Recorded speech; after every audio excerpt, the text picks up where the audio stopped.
Olá, sejam muito bem-vindos ao Família na Real. Gratidão por estar aqui, espero te fazer uma boa companhia. União estável é uma das formas mais comuns de constituição de família no Brasil, mas ainda é cercada por muitas dúvidas, mitos e interpretações equivocadas. Afinal, como se caracteriza uma união estável? É preciso morar junto? Precisa registrar em cartório? Como ficam os bens e os filhos e o que acontece quando há separação ou morte?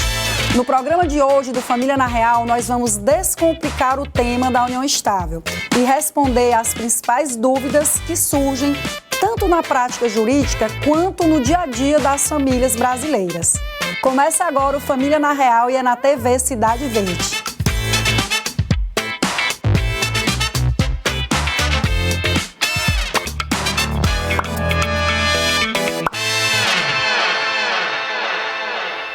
E para essa conversa, tenho a alegria de receber, mais uma vez, meu querido parceiro Elton Costa, servidor do TJ Maranhão, lotado na Vara de Família de Caxias, mestre em Direito de Gestão de Conflitos, especialista em Direito das Famílias e Sucessões e presidente da Comissão de Direito Processual de Família do IBDFAM Maranhão. Com sua visão prática e técnica, Elton traz contribuições preciosas para esse tema tão atual. Doutor Elton, meu amigo, parceiro, seja muito bem-vindo. Boa tarde, Rosa. Boa tarde, telespectadores. Sempre uma satisfação, né, dialogarmos sobre as questões importantes e de uma forma, né, como eu sempre costumo dizer, a que se propõe o Família na Real, levar conhecimento qualificado de forma simples, né, ao alcance de todos. Excelente, doutor Elton, mais uma vez, muito obrigada por estar aqui, pela atenção, pela sua disponibilidade e principalmente por compartilhar conosco, sempre aqui no Família na Real, sua prática que é tão valiosa no seu dia a dia. E hoje, doutor Elton, o nosso desafio é grande, porque a união estável é um tema que ou alguém já viveu, ou alguém acha que viveu, ou alguém conhece alguém que viveu, seja alguém muito próximo ou um famoso. Então, é sobre isso que nós vamos aqui tirar todos os mitos em relação à união estável.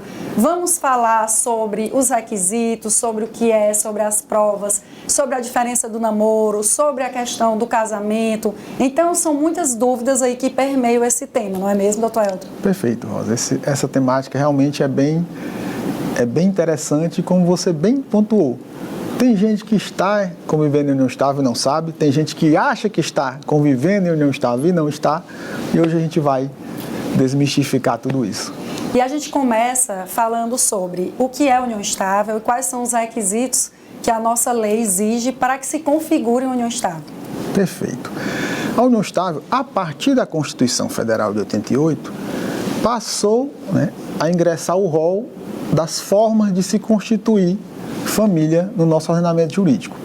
Então, de uma forma bem simplória, para que os nossos telespectadores possam entender, a união estável é aquela relação convivencial entre duas pessoas, né, caracterizada pela convivência pública, ou seja, é preciso que toda a sociedade, as pessoas que, ou pelo menos as pessoas que com elas convivam, reconheçam essa relação como uma família.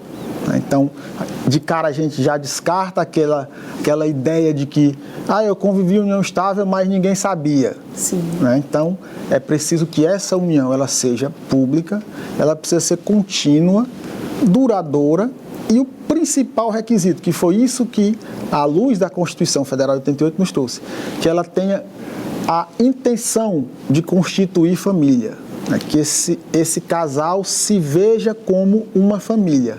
E aí já afasta, já separa, inclusive, como você bem pontuou lá no começo, do simples namoro, ou do namoro qualificado, enfim. É preciso que sejam reunidos esses requisitos, concomitantemente.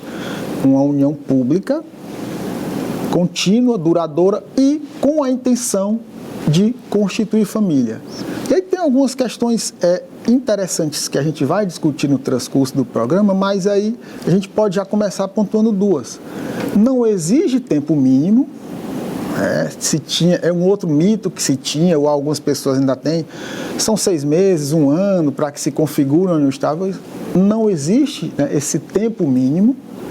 Obviamente, se uma das características, um dos pré-requisitos é que essa relação seja contínua e duradoura, não dá para se imaginar que uma relação de 1 semana se encaixe, né, se enquadre como união estável. Mas, de fato, não existe uma delimitação temporal, 6 meses, 1 ano, 2 anos. Isso é um dos mitos que a gente já está derrubando aqui. Outra questão também muito interessante, Rosa, é que não exige a coabitação, né? Antigamente se falava muito, preciso viver sob o mesmo teto para estar em união estável. Não. Desde que se preencham esses requisitos, uma união pública, ou seja, que seja de conhecimento, não pode ser algo escondido, duradoura, contínua e com a intenção de se mostrar como família, não precisam coabitar. Nessa perspectiva, nós podemos imaginar, por exemplo, alguém que, por questão de trabalho, moram em cidades distantes, mas se relacionam frequentemente, conversam frequentemente, compartilham a vida, né, mas não coabitam na mesma casa. Ou, por exemplo, pessoas que hoje é muito comum, né, pactuam, que mesmo convivendo em união estável, moram em casas separadas por circunstâncias da vida, por comodidades. Né? Então, essas questões são bem interessantes e a gente vai demonstrar aqui no transcurso do programa melhor sobre esses requisitos, como provar, como não provar. Excelente. A gente quer detalhar aí cada um desses requisitos ao longo do programa e reforçando aqui o que o Dr. Elton falou, a união estável ela é considerada família pela Constituição Federal. Então, nós temos ali famílias que são expressamente previstas em nossa lei maior e uma delas é a união estável, não é isso, Elton? Sim. Então, a questão aí que o Dr. Elton colocou sobre o tempo, que virou meio que realmente um mito hoje, é porque nós tínhamos leis, em 94 e 96, que previam, que regulamentaram a união estável e que previam um determinado tempo, período, para que se configurasse essa união estável. Porém, o que foi acontecendo?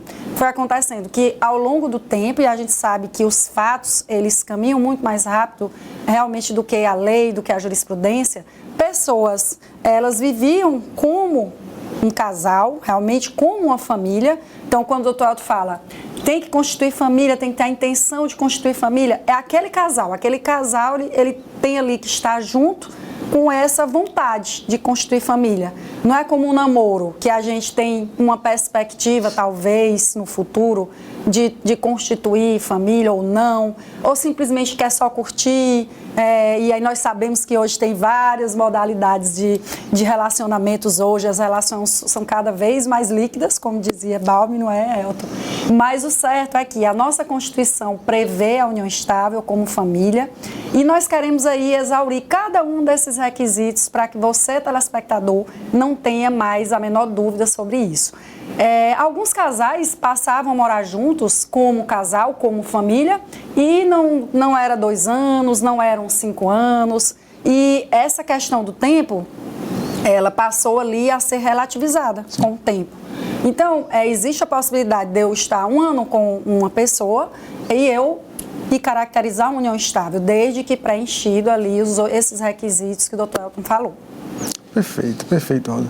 Eu queria que você trouxesse para a gente, dando seguimento nesse diálogo, como é que é possível formalizar uma união estável e ela pode ser registrada em cartório ou ela precisa passar pelo judiciário, ou seja, eu preciso buscar o judiciário para dizer, olha, eu convivo em união estável. Dr. Elton, eu acho que dentro do nosso tema, eu considero que essa é a questão mais importante de hoje por aqui. É aquela questão que ela vai trazer a dúvida daquela pessoa que nos procura. E por quê? Porque o casamento, ele é um ato formal. Ele é o ato, inclusive, mais formal do Código Civil Brasileiro. Mas existem casais que optam em não formalizar suas uniões e simplesmente passam a viver como companheiros, que é o termo que a gente dá àqueles que vivem em união estável. E é bom dizer isso porque muitas vezes pessoas nos procuram na defensoria, né, na vara que você atua, dizendo, doutora, meu esposo, porque já está com ele 4, 5, 10 anos, 2 anos, na verdade é o companheiro dela. Esposo é marido e mulher, é quem casou no papel. Então, a união estável, você tem a faculdade de, juntamente com o seu parceiro ou parceira, viu, doutor Elton? Importante dizer que também os casais homoafetivos, eles podem viver união estável e tem toda a regulamentação e proteção da nossa jurisprudência. Então, essas pessoas, elas podem optar em formalizar essa união. E por que que é importante? Porque no momento, por exemplo, de uma separação e de fazer jus a diversos direitos que nós vamos ver, que também na união estável aqueles parceiros fazem jus, eles precisam ter essa comprovação que vivem em união estável. E essa comprovação, por vezes, ela se torna muito demorada e muito difícil quando você tem que judicializar. Então, daí a importância desses parceiros, desses companheiros, formalizarem a união estável. Doutora Rosa, é obrigado? Não é obrigado, como nós dissemos aqui. Você pode viver em união estável, na informalidade, pelo tempo que você quiser e até o final da relação. Porém, é muito mais seguro, né, que você venha a formalizar para que no futuro, né, você tenha essas provas ali que forem necessárias. Então, você pode formalizar no próprio cartório, tá certo? Através de uma escritura pública, onde você vai dizer tudo. Olha, eu vivo com fulano em união estável, desde o período de tanto a tanto, nós optamos pelo regime tal de bens, separação absoluta, pode conter ali cláusulas existenciais também, que são aquelas que não são relacionadas só ao patrimônio e atos negociais. Então, a resposta é sim. Então, Elton, não é necessário que você venha a judicializar, a entrar na justiça, a propor uma demanda de reconhecimento de união estável para que você tenha ali garantido todos os direitos inerentes à união estável. E aí, Elton, até é bom a gente falar aqui, você pode até me ajudar a falar um pouco dessa questão da semelhança, né, da igualdade entre esses institutos, o que diferencia ali, união estável, casamento, que as pessoas têm muitas dúvidas, né? Isso. Então, pelo menos no âmbito da família, eu queria que a gente falasse aqui um pouco. Eu vou trazer, que você trouxe uma questão interessante, né, dessa comprovação documental de união estável e da importância dela em determinadas situações ou na busca de determinados direitos. Eu me lembrei de um caso, e eu vou trazer aqui para a gente, que eu sempre gosto de trazer, que facilita o entendimento. Ilustra muito mais, Isso. Então eu queria que você falasse dessas provas realmente em relação à união estável. Excelente. Existia era um casal homoafetivo, e aí quando do falecimento de um deles, o outro abriu o inventário, ingressou no judiciário para dizer, olha, eu convivi em união estável com ele, então eu tenho os direitos sucessórios, que a gente vai ver um pouquinho mais à frente. Só que ele juntou uma escritura pública de união estável muito antiga. E a dúvida surgiu se, quando o suposto companheiro faleceu, ele ainda convivia em união estável. Eis que surge um terceiro interessado com um contrato particular de união estável com o falecido bem mais recente. Olha só. Né? Bem mais recente. Então, a discussão foi quem de fato era o companheiro quando do falecimento. E aí restou demonstrado no contexto probatório que aquele, apesar do contrato ser mais antigo, ele separou, conviveu por um período com esse segundo, separou e voltou a conviver com aquele primeiro, que estava com ele, que o acompanhou até a época do falecimento. Então, apesar de existirem dois contratos de união estável... Interessantíssimo esse caso. Que interessante, né? Muito. O primeiro, houve a separação de fato, depois eles retomaram e ficou demonstrado pela união estável ser uma situação fática, né? Ou seja, através do que acontece de fato, ficou demonstrado que aquele primeiro era quem tinha voltado a conviver como companheiro, como uma relação de família e que fez jus a ter os direitos sucessórios. Então, qual a importância de se documentar? É quando se for buscar algum direito, seja ainda em vida, por exemplo, uma dissolução de união estável, se isso estiver documentado, é bem mais fácil de se comprovar do que se ainda estiver só no campo da realidade fática e se buscar ainda essa comprovação judicial. Aí vai ter que se buscar muitas provas. E aí, se me permite só mais um exemplo bem interessante, era uma discussão seguinte. Uma senhora ajuizou uma ação de reconhecimento de dissolução de união estável para buscar a partilha de um bem que ela alegava tinha construído junto com o suposto companheiro. O suposto companheiro ainda era casado no papel e ela alegava que ele estava separado de fato da esposa. Por isso que ela existiu a união estável. A gente vai até ver isso daqui a pouquinho, né? Olha o que foi decisivo como prova.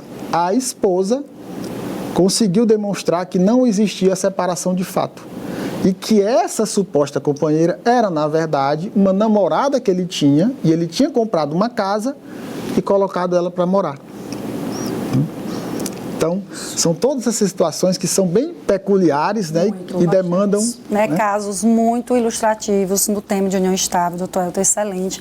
Eu acho que a gente pode aproveitar aqui esse primeiro bloco para a gente falar sobre esses requisitos, não é isso, doutor Elton? Que aí a gente já entra nos próximos, o nosso telespectador informado sobre, entendendo tudo sobre a união estável em relação aos requisitos. Então, o doutor Elton falou sobre a publicidade, eu acho que a publicidade não tem dúvida, como o próprio nome diz, ela tem que ser pública, todo mundo tem que saber, todo mundo tem que conhecer, que aquele casal, ele vive como uma família, ele vive como companheiros, e hoje a gente tem provas também, que é nesse mundo moderno, digital, que o companheiro coloca logo lá, meu marido, minha esposa, meu companheiro. Então, tem várias situações que comprovam isso, né, que dão essa publicidade, por vezes a dependência de um em relação ao outro, em órgãos como o INSS, como o plano de saúde. Então, é importante dizer que essa publicidade, ela diz respeito a tudo isso, né? A esfera ali mais próxima dos vizinhos, como o doutor Elton falou, dos familiares, e também, numa situação de judicialização, essas provas que são importantíssimas, que provam que realmente um dependia do outro, que eram família. Dificilmente, doutor Elton, a gente vai colocar um namorado para ser dependente no plano de saúde. Sim, né? Pouco provável. Então, assim como outras situações, por exemplo, um comprovante de residência, no nome ali daquele que quer provar a união estável, provando que estão morando juntos. O doutor Elton citou aqui a questão da coabitação. Hoje, realmente não é um requisito que seja determinante, mas o importante é a gente entender que todo esse conjunto Sim. vai caracterizar a união estável. Por isso que, para o profissional, você provar e você orientar o seu cliente sobre a união estável, esse profissional ele tem que ter bastante conhecimento, ele tem que ter bastante experiência. Por exemplo, doutor Elton, fale um pouco da questão da continuidade. Nesse caso que você colocou, houve uma descontinuidade, Sim. porém, né, eles voltaram depois, e aí eu queria que você falasse um pouco sobre esse requisito. Isso. Quando a gente trata na perspectiva da continuidade, a gente não tem que pensar o seguinte: não é que houve uma ruptura, né, nessa relação de companheirismo que desconfigura a união estável. Sim. Então, imaginemos o seguinte: já passamos por situações essas lá na unidade. Legal, nós ficamos separados por 3 meses. Eu voltei para a casa da minha mãe e nós passamos esses 3 meses separados. Isso desconfigurou a união estável? De maneira alguma.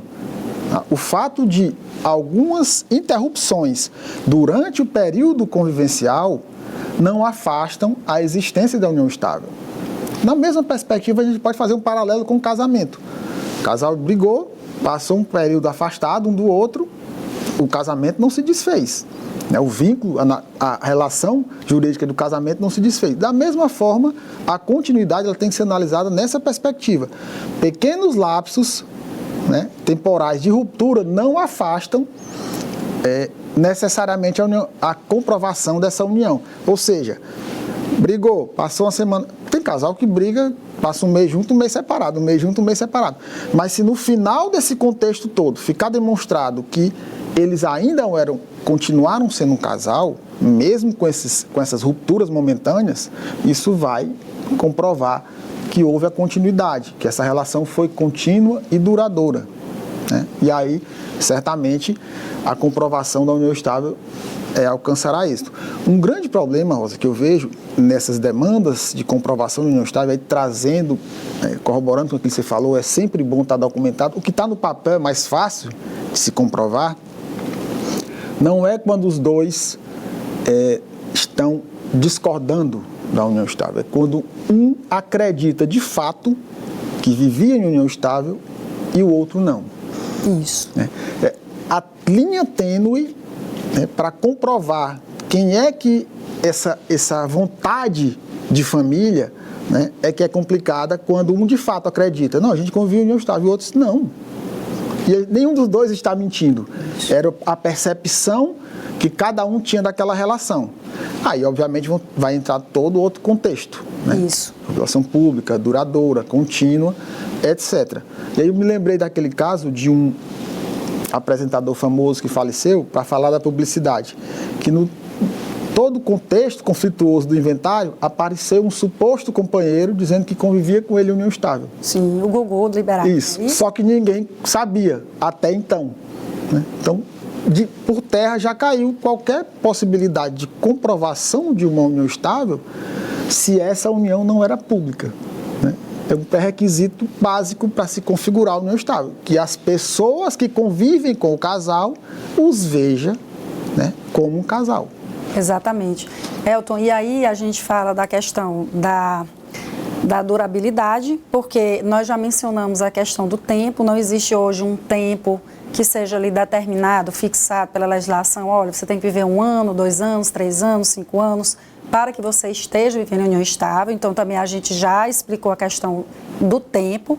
E só para a gente finalizar esse bloco, a questão que você trouxe, que é muito importante, que a união estável é sobre uma relação fática, é sobre o que de fato acontece, e daí a importância desse casal conversar e esclarecer o que é que nós estamos vivendo. Pode parecer bobagem, viu, Elton? Mas o diálogo, ele tem que ser construído ali entre aquele casal para que evite futuras dúvidas, porque é importante dizer, mesmo que aquele casal tenha formalizado a união estável através de escritura pública no cartório, certo? Mas passou um tempo ali e aquele casal não vive mais como união estável e nada fez, não encerrou a união, ou o contrário, um deles assinou a união estável ali, o contrato, mas não se vê como um companheiro do outro. Ele assinou sem saber ou sem entender muito bem que é possível. Sim. Esse contrato de convivência, ele poderá ser usado como prova em uma ação na justiça. Mas esse mesmo contrato, ele poderá também ser contestado na justiça. E um desses companheiros poderá dizer, olha, esse contrato, para mim, ele não tem validade. Eu nunca vivi união estável, ou o contrário, né? Então, é importante que se diga isso, porque essa conversa, esse alinhamento dos parceiros é o que, de fato, vai evitar conflitos futuros, né? Que a gente sabe que hoje é importantíssimo esse diálogo, seja em qualquer relação, união estável, casamento, namoro, especialmente hoje que nós sabemos, doutor Elton, que os namoros estão muito avançados. Então, essa linha tênue que o doutor Elton falou, nós tivemos, inclusive, na pandemia, uma situação que ilustra muito bem isso. As pessoas, elas não podiam sair de casa, isolamento social, e muitos casais, para que não ficassem afastados, resolveram morar juntos, casais que namoravam apenas. E aí veio a preocupação de fazer um contrato de namoro. Daí deu um boom nesse tema aí a partir da pandemia. Por quê? Porque esses casais estavam preocupados em afastar, né, em descaracterizar a união estável. Por quê? Olha, nós estamos morando juntos, mas a gente vive como namorados. né? Então é importante esse alinhamento, né, doutor? Sim, sim, o diálogo ele é sempre necessário, e aí seja antes, seja durante, né, ou seja depois da relação. Exato. Então agora a gente vai para um rápido intervalo e voltamos já já.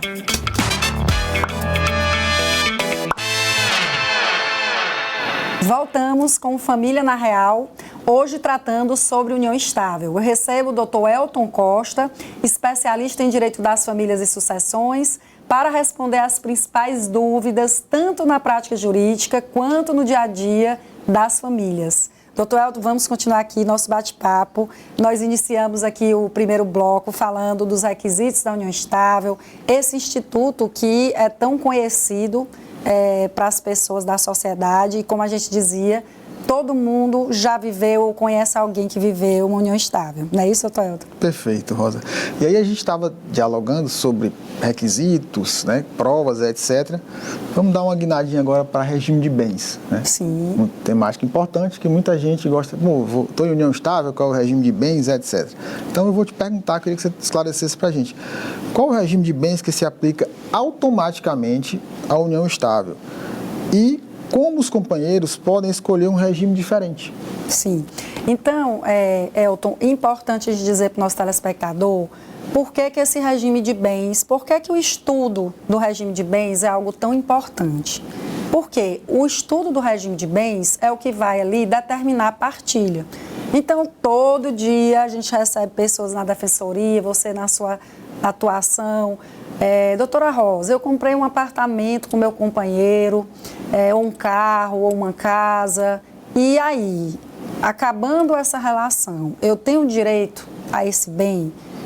Ou o contrário, doutora, eu casei, eu já tinha um carro, e aí quando eu casei eu já tinha comprado esse carro, é um bem meu, que a gente chama de bem particular. Será que a minha companheira vai ter direito ao final da relação, que geralmente é a hora que eles nos procuram, que eles deveriam procurar um especialista antes de iniciar a relação? E é bom que a gente diga aqui, porque nós especialistas, né, doutor Elton, a gente sempre está lembrando da importância de um planejamento matrimonial, né, um planejamento sucessório. Então, os advogados de família, tem muitos deles hoje que fazem um planejamento. Sim. E isso inclui exatamente essa decisão. Qual será o melhor regime a ser aplicado à nossa relação? Por quê? Porque tem um melhor regime? Não tem. Então, cada casal, cada família vai ter ali um regime de bem indicado. E é importante dizer que, inclusive, a nossa legislação, ela autoriza que exista um regime misto, que são o quê? São cláusulas que eu posso constar ali do regime de comunhão parcial, da separação absoluta. Então, é possível se mesclar essas cláusulas, desde que não vá ferir o direito do outro cônjuge, do outro companheiro, a legislação, o direito, né, que a gente sabe. Então, é totalmente possível. No caso da união estável, o nosso Código Civil, ele tem um artigo expresso que diz lá que à união estável se aplica o regime de comunhão parcial de bens no silêncio das partes. Então, se esses companheiros, eles resolveram, como a gente dizia no bloco anterior, não formalizar essa união estável, eles estão simplesmente ali juntos, vão vivendo, e ao final da relação, eles querem dividir ali os bens que foram adquiridos durante a união. Como é que vão fazer? Então, nesse momento, a legislação diz o quê? Olha, como vocês ficaram calados, como vocês não fizeram uma escritura pública dizendo qual regime vai se aplicar, o que vai se aplicar é a comunhão parcial de bens. E em que consiste a regra geral da comunhão parcial de bens, que é o importante aqui para a gente. Tudo que foi adquirido durante a relação vai ser dividido igualmente entre os companheiros.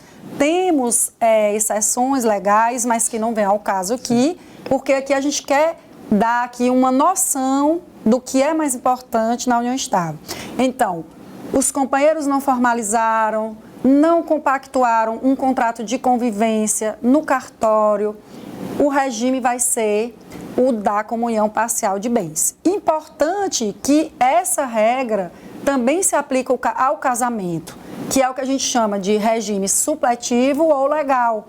Lá na época dos meus pais, que eles se casaram, o regime aplicado era a comunhão universal de bens. Com a lei do divórcio, 1977, nós tivemos aí uma alteração significativa, que foi mudar o regime legal da comunhão universal para a comunhão parcial. Então, da mesma forma, aquele casal que vem a se casar sem fazer um pacto antinupcial, que aí é um outro instrumento, no casamento, pacto antinupcial, na união estável, contrato de convivência.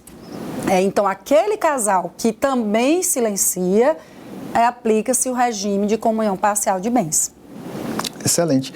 E aí, você tocou num ponto interessantíssimo, né, que é essa similitude com o casamento, nessa perspectiva de que, no caso do silêncio, vai se aplicar a comunhão parcial, tá? Então, há a importância, né, de que nesse pacto, né, ou que se venha a fazer um pacto, para dispor, se não quiser, a comunhão parcial. Sim. Então, aí reforça, como você bem disse, a necessidade de um planejamento, né? Se não matrimonial, porque a gente não está falando de matrimônio, mas de um planejamento marital, por assim dizer, né? Para que esse casal entenda as implicações. Ninguém casa pensando em separar, da mesma forma que ninguém convive em união estável pensando em dissolvê-la. Mas, caso isso venha a acontecer, é preciso saber as consequências disso. E no caso, como você bem pontuou, a lei diz isso, né? Ficou caladinho, vai incidir a comunhão parcial. E aí as consequências são diferentes, né? A depender de cada regime. Excelente. E Elton, e é importante também uma situação prática, que a gente gosta de trazer exemplos para o nosso telespectador.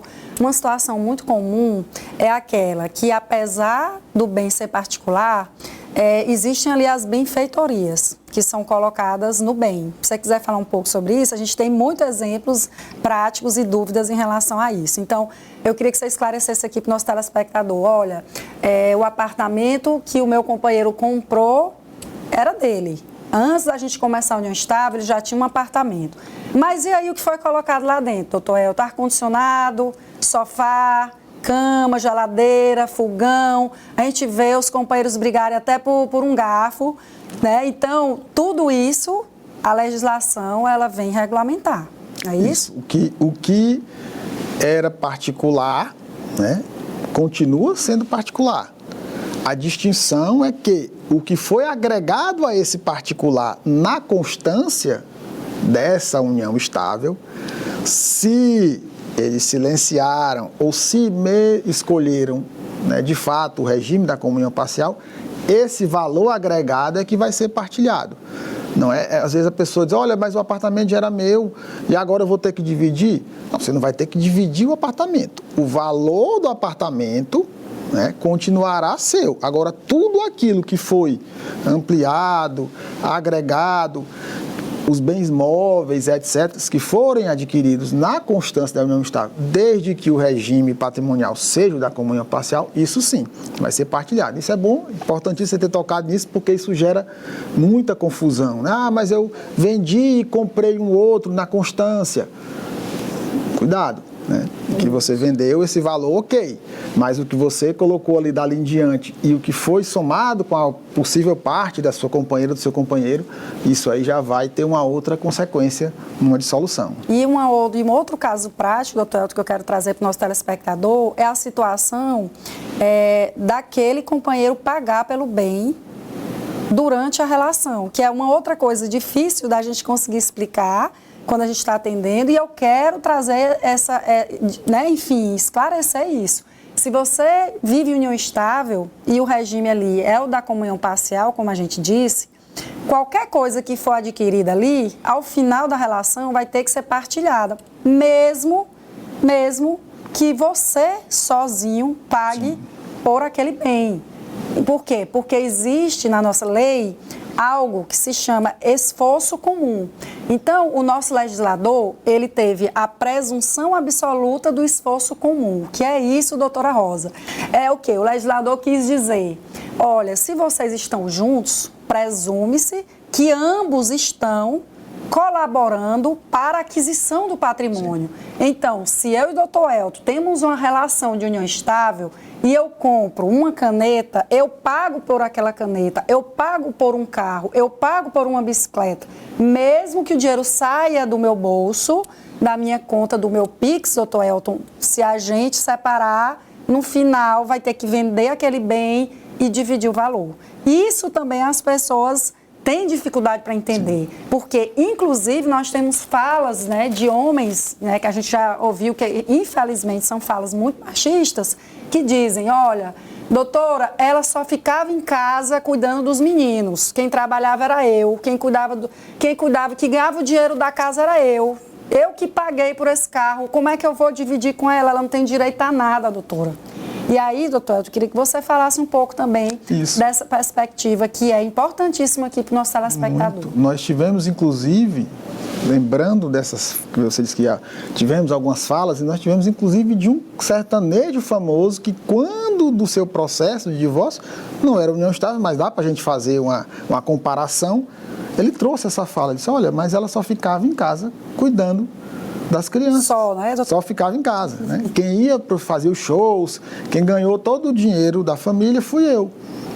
Isso. Não faz sentido, segundo palavras dele, ter que dividir. Mas como você bem pontuou, o nosso ordenamento jurídico, ele privilegia o esforço comum da entidade familiar. Por isso a importância da união estável ser considerada como uma entidade familiar. Então a gente, por exemplo, diferenciando de um namoro, que comprou, que comprou, outro comprou, independente de conviver. Eu tenho um carro, mas minha namorada vive comigo para cima e para baixo. Sim. Acabou o namoro, o carro continua sendo meu, ou vice-versa, se for dela. Diferentemente de quando a gente fala de uma entidade familiar, que é a união estável, e que tem toda a proteção, inclusive constitucional, como a gente falou lá no começo. Então, o ordenamento jurídico, ele privilegia o esforço comum. Para quê? Para garantir aos membros dessa família, desse núcleo familiar, que aquilo que foi adquirido na constância daquela união, daquela convivência familiar, seja dos dois, como você bem pontuou, independentemente de quem fez o Pix, de quem tirou do banco, etc. E aí, salvo em algumas situações que a pessoa vai comprovar que aquele bem ou aquela situação, aquela quantia foi usada exclusivamente por ele, etc. Isso. Né? Ou o benefício exclusivo dele. Mas aí são outras. É outra situação bem. Mas a regra geral é esforço comum.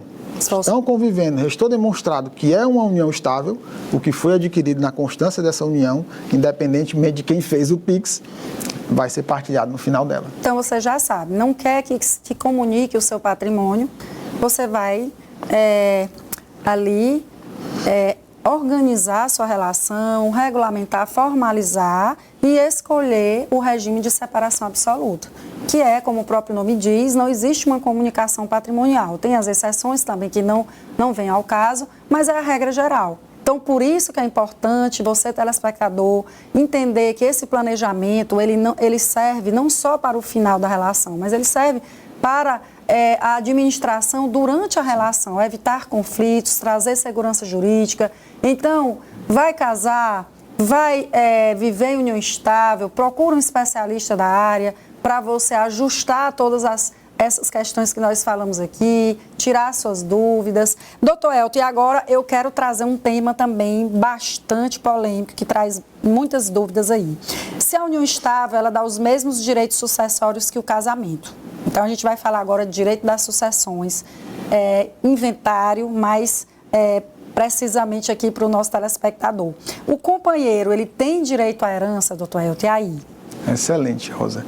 Essa discussão travou-se uma verdadeira batalha, né? Artigos e artigos. Doutrina, jurisprudência, uns entendiam, e gente balizada, né? A discussão alto nível. De alto nível. Uns entendiam que aquela proteção garantida como herdeiro necessário seria só para o cônjuge sobrevivente, né? Ou seja, aquele que, o viúvo ou a viúva, né? Mas aquele oriundo da relação de casamento. E tinha muita gente balizada que entendia que, por a equiparação dos institutos, o companheiro sobrevivente, ou seja, o companheiro do falecido ou da falecida, deveria também, né, ser protegido como herdeiro necessário. E hoje, de fato, prevalece o entendimento doutrinário e jurisprudencial que o companheiro, sim, ele tem os mesmos direitos sucessórios do cônjuge, né? Desde que ele comprove que convivia em união estável quando do falecimento do seu companheiro ou da sua companheira. Então, se ele comprovar isso, o entendimento que prevalece hoje é de que ele tem os mesmos direitos sucessórios. E aí a gente volta para aquela questão que sempre surge uma dúvida. Mas eu não tinha contrato, eu não tinha escritura pública. Como é que eu vou fazer? Bom, primeiro você precisa comprovar que você vivia em união estável, para depois dessa comprovação você pleitear direitos sucessórios. Uma segunda situação, eu preciso de ações autônomas para comprovar isso, aí a gente vai cair naquele velho depende. Hoje é perfeitamente possível, se a comprovação dessa união estável não precisar de dilação probatória. Elton, o que é isso? De muitas provas. Por exemplo, eu vou precisar juntar testemunhas, eu vou precisar oficiar para alguns órgãos. Se isso não for preciso, por exemplo, nós já tivemos... Os herdeiros concordem. Exatamente, nós tivemos um caso assim, mais de um caso, inclusive assim, lá na nossa unidade. Sim. A companheira, a suposta companheira, já ajuizava, abria o inventário, já juntando escritura pública de união estável e a concordância dos filhos do suposto companheiro. Super tranquilo. Então, no próprio inventário, o juiz do inventário reconhecia a união estável e nomeava, né, a companheira como inventariante. Isso. Porém, como eu acabei de falar, se isso demandar prova, né, ter que marcar instrução, ouvir testemunhas, juntar documentos, etc., contraditório, herdeiros discordando, os filhos do falecido ou da falecida dizendo que aquilo não era união estável, que acontece muito. Aí não. Aí vai ter que buscar primeiro ajuizar, resolver essa união estável para, sim, depois fazer juiz, né, aos efeitos sucessórios. Isso. E aqui eu quero esclarecer aqui para o nosso telespectador esse caso prático que o doutor Elton trouxe, que é o mais comum, é o que acontece, né? Então, quando você vive ali com alguém, uma união estável, e esse alguém vem a falecer, existe algo que a gente se chama de meação e também nós temos a herança. A meação é aquela parte, aquela metade que a companheira terá direito ou que o cônjuge sobrevivente terá direito. E essa meação, ela não se confunde com a herança, que é o restante do valor ali dos bens, certo? Particulares deles, por exemplo, né? Que foi adquirido durante a relação e que os demais herdeiros poderão herdar, como descendentes, como ascendentes, né? Então, o que é que a gente quer trazer com isso? Essa viúva, vamos dizer assim, essa companheira que ficou viúva, ela precisa comprovar que vivia em união estável com ele, para que ela tenha direito a essa meação e talvez também vir a concorrer com os descendentes, se tiver filhos, ou com os ascendentes, que são os pais do falecido. E aí, sucessão, a gente tem que dar aula daquele jeito, não é, doutor? É com um quadro na mão, é desenhando, mas aqui a gente está tentando colocar da forma mais simples possível. Ou seja, o que é importante você, telespectador, saber? Que sempre você terá que provar essa união estável numa situação de morte do seu companheiro, para que você tenha direito aí a receber no inventário. Por quê? Porque você tem que provar que vivia com ele no tempo do óbito. Então, como o doutor Elton colocou, essa prova ela pode ser tranquila dentro do próprio processo de inventário, como terá que ser ajuizada uma ação independente, uma ação autônoma. E aí vai depender do grau de complexidade dessa prova da união, porque nós temos o próprio Código de Processo Civil que traz um artigo que diz isso. Se a instrução probatória, se as provas demandarem, né, algo muito complexo para aquele juízo, o juízo ali do inventário, ele não é competente para apreciar aquelas provas. Por quê? Porque o juízo da sucessão é um, o juízo da família é outro, né? Então, vai lá na família, prova a união estável, traz para o inventário. Mão de obra, né, doutor? Sim, muita mão de obra. E demora, e a gente sabe que demora. Perfeito, Rosa. E aí, dando seguimento, minha querida, eu queria saber de você, já que a gente está falando de efeitos sucessórios entre companheiros e cônjuges, o companheiro, né? Ou seja, as pessoas que convivem em união estável, elas têm os mesmos, a gente está falando de direitos, né? Sim. Agora vamos falar um pouquinho de deveres. Isso. Elas têm os mesmos deveres que os cônjuges, ou seja, existe a obrigação da fidelidade, dever de assistência, coabitação, que existem lá em relação ao marido e à mulher, aos cônjuges?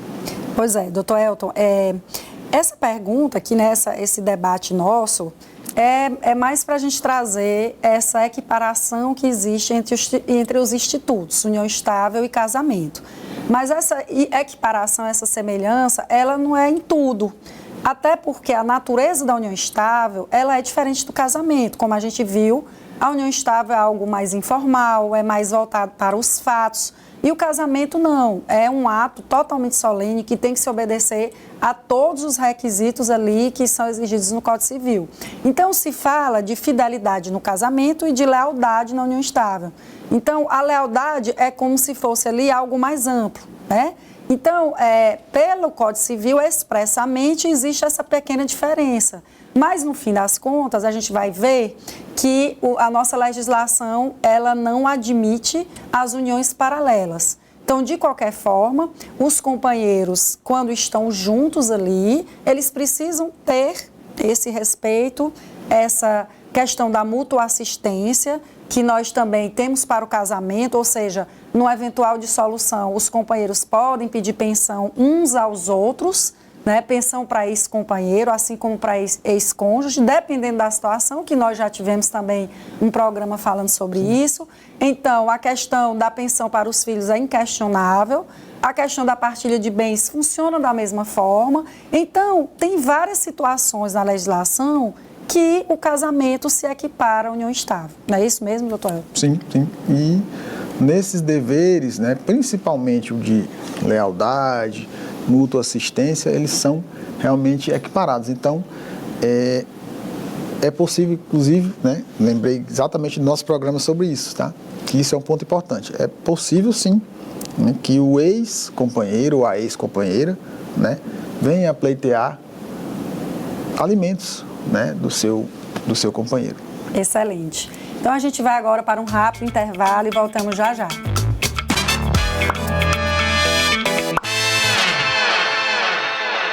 Olá, eu estou de volta com Família na Real, hoje tratando sobre união estável e o que significa, requisitos para ser reconhecida, direitos, deveres, e agora a gente vai falar um pouco sobre a dissolução desse tipo de união. Doutor Elton, vamos dar prosseguimento aqui ao nosso bate-papo, né? Eu acho que a gente está aqui de forma bastante detalhada, esmiuçando a união estável. Acredito que nosso telespectador não vai ter mais nenhuma dúvida, não é? Acredito que sim. Nós já abordamos as principais dúvidas, casos práticos. Desmistificamos, trouxemos casos práticos, os pré-requisitos. Acredito que nosso telespectador vai dizer assim, opa, eu convivo em união estável e não estou sabendo, ou eu achava que convivia, que era meu companheiro e não é, né? Eu acho que esse programa está realmente muito completo. Elton, a gente vai falar um pouco agora, a gente falou sobre a possibilidade de a gente reconhecer a união estável no cartório, né, de forma extrajudicial. Então eu queria que você falasse um pouco da forma judicial, ou seja, nós vimos que existem situações que as partes, ou uma das partes, ela é obrigada e se vê obrigada em judicializar aquela demanda. E eu queria que você falasse um pouco desse tipo de ação, que também é bem comum em nossa área de atuação nas varas de família. Excelente, Rosa. Isso quando essa relação convivencial, essa relação de companheirismo, ela não tem um documento, né, dizendo, olha, nós convivemos em união estável, seja um documento particular, seja uma escritura pública, é preciso que se faça o reconhecimento disso, né? E aí, quando é consenso, tranquilo. Mas quando há um dissenso, ou seja, quando as partes estão brigando, e isso normalmente acontece quando há efeitos patrimoniais dessa relação convivencial, né, é preciso que o judiciário seja acionado. Então, uma forma hipotética simples, que é o que mais acontece. Vou usar aqui para exemplificar. João e Maria convivem em união estável, e a relação termina. Né?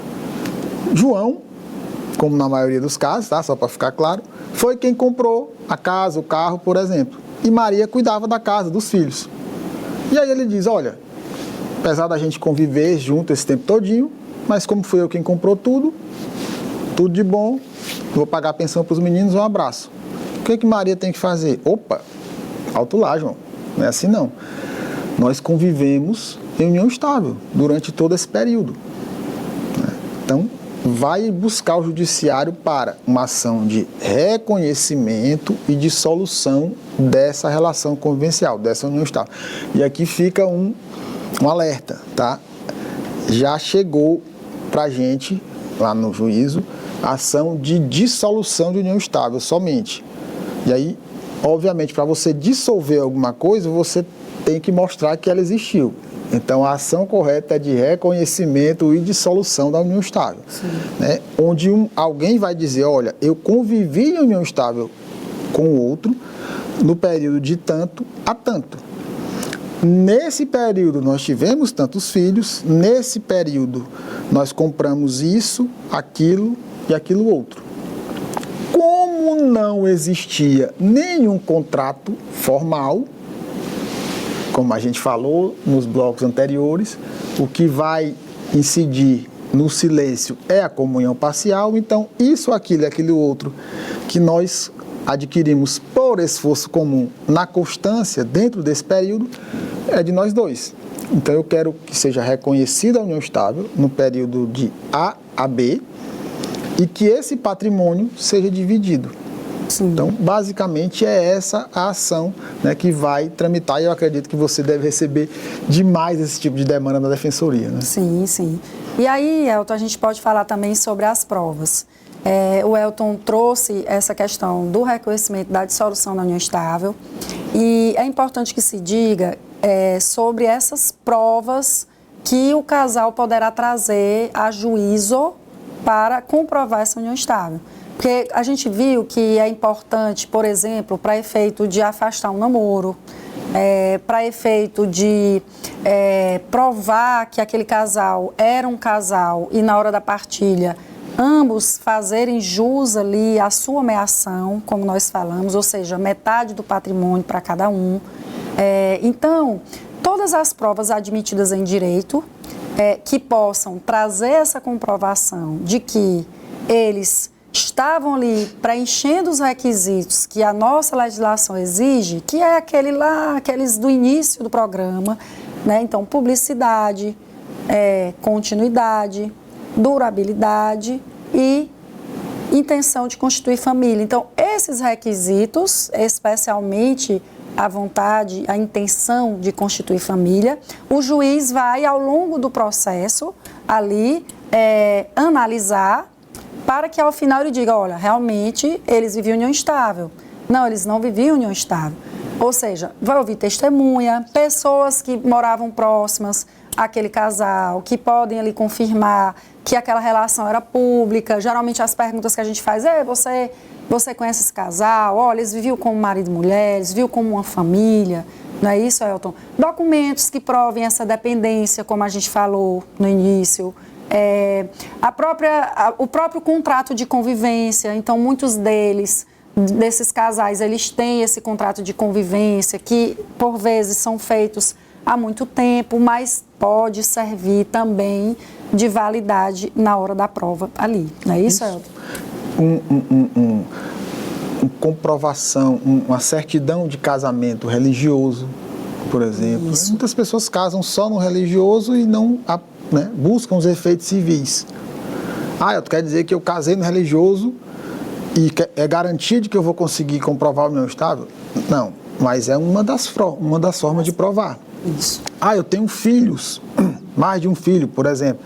É garantia de que eu vou conseguir comprovar o meu estado? Não, mas os filhos podem ser, uma prova de que aquilo era uma família. Isso, e inclusive, Elton, para a gente finalizar aqui, que o nosso bloco já está no finalzinho, é importante também que se diga que na ação de reconhecimento e dissolução de união estável, assim como na de divórcio, é possível discutir outros temas, como guarda dos filhos, como direito de convivência, como pagamento da pensão alimentícia, como partilha de bens. Então, tudo isso, o advogado, o defensor, ele vai conversar com o seu cliente, com o seu constituinte, para que ele analise e veja se é melhor para ele entrar junto, né, ele colocar tudo ali naquela demanda de reconhecimento de união estável. É Excelente. Isso? Hoje tivemos a oportunidade de esclarecer um dos temas mais presentes na realidade das famílias brasileiras. A união estável, embora muito comum, ainda gera confusão, especialmente e quando não é formalizada ou quando termina de forma conflituosa. Mas como mostramos aqui, com informação, orientação e prevenção, é possível construir relações com mais segurança jurídica e menos litígios, seja para reconhecer, proteger ou dissolver uma união. O direito está ao lado da dignidade, da boa-fé e da proteção dos vínculos afetivos. Doutor Elton, quero aproveitar para agradecer a sua presença aqui mais uma vez, contribuiu sobremaneira aqui com o nosso bate-papo e com esse tema que é tão importante para a população. Sempre uma satisfação, Rosa. Muito obrigado. Não esqueça de procurar sempre que precisar um profissional especialista na área que já sabe, no coração de cada família existe uma história a ser contada. Cuide bem das suas relações e até o próximo programa.